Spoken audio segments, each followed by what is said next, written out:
അപ്പോൾ ഇന്ന് വൈകുന്നേരം ആയപ്പോൾ ഒരു കട്ട്ലേറ്റ് തിന്നാൻ പൂതി. അപ്പോൾ ഇന്ന് കട്ട്ലേറ്റ് ഉണ്ടാക്കാമെന്ന് വിചാരിച്ചു. അപ്പോൾ സിമ്പിളായിട്ടാണെങ്കിൽ നമുക്ക് അങ്ങനെ കരുതിയിട്ടൊന്നും ഉണ്ടായിരുന്നില്ല. അപ്പോൾ സിമ്പിളായിട്ട് ഉണ്ടാക്കുകയാണ്. അങ്ങനെ നമ്മൾ വെളിച്ചെണ്ണ ഒഴിച്ചു, അതിലേക്ക് സബോള ഇട്ടു, കുറച്ച് ഉപ്പിട്ടു, നല്ലോണം വഴറ്റി കഴിയുമ്പോൾ അതിലേക്ക് ജിഞ്ചർ ഗാർലിക് പേസ്റ്റും ഇട്ടു. പിന്നെ ഉരുളൻകിഴങ്ങ് പുഴുങ്ങി വെച്ചിട്ടുണ്ടായിരുന്നു, അതും ഇട്ടു. പിന്നെ മഞ്ഞൾപ്പൊടിയും കുരുമുളക് പൊടിയും ഗരം മസാലയും ഇട്ടിട്ടുണ്ട് കേട്ടോ അതിൽ. എന്നിട്ട് പിന്നെ ചിക്കനൊന്ന് ഞാൻ ജാറിൽ ക്രഷ് ചെയ്തിരിക്കുകയാണ്, അല്ലെങ്കിൽ കൈ കൊണ്ട് പിച്ചാൽ അതായാലും മതി. അതിട്ട് കൊടുത്തു, അതിലേക്ക് മല്ലിയിലയും ഇട്ടു.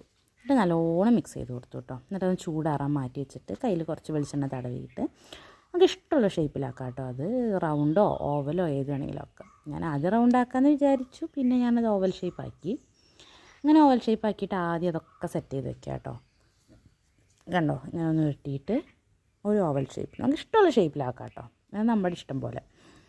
അങ്ങനെ അതൊക്കെ ആക്കി വെച്ചിട്ട് നമ്മൾ ഒന്നില്ലെങ്കിൽ ബ്രെഡ് ക്രംസോ അല്ലെങ്കിൽ റസ്കിൻ്റെ പൊടി, ഇനി അത് രണ്ടും ഇല്ലെങ്കിൽ നമ്മൾ സാധാ റസ്ക് മേടിച്ചിട്ട് അത് പൊടിച്ചാലും മതി.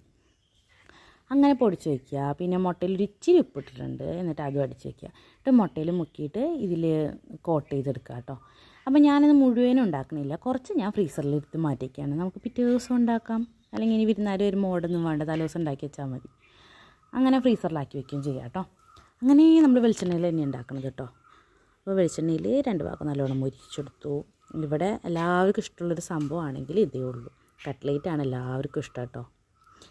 അപ്പോൾ നല്ല ടേസ്റ്റ് ഉണ്ട്, ഒന്ന് ട്രൈ ചെയ്ത് നോക്കൂ കേട്ടോ.